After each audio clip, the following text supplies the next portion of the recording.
Hi friends, beetroot రవ్వ లడ్డుని అయితే prepare చేస్తున్నానండి. దానికోసం కడాయిలో 2 టేబుల్ స్పూన్ల నెయ్యి వేసి వేడి చేస్తున్నాను.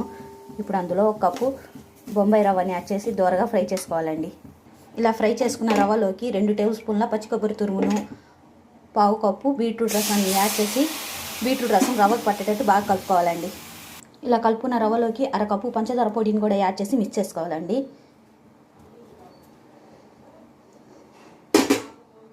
ఇందులో ఇప్పుడు కొంచెం ఇలాచీ పౌడర్ని యాడ్ చేసి బాగా మిక్స్ చేసుకోవాలండి.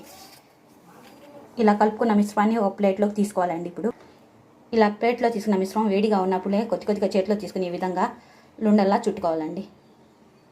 నేను ఈ మిశ్రమంలో పాలేమి యాడ్ చేయలేదండి. పంచదార పొడి వచ్చిన తేమతోనే ఉండలు అయితే చుడుతున్నాను. నీరసాన్ని తగ్గించి బాడీలో బ్లడ్ లెవెల్ని పెంచే హెల్దీ బీట్రూట్ రవ్వ laddu ready friends. Thank you for watching this video. Please like, share.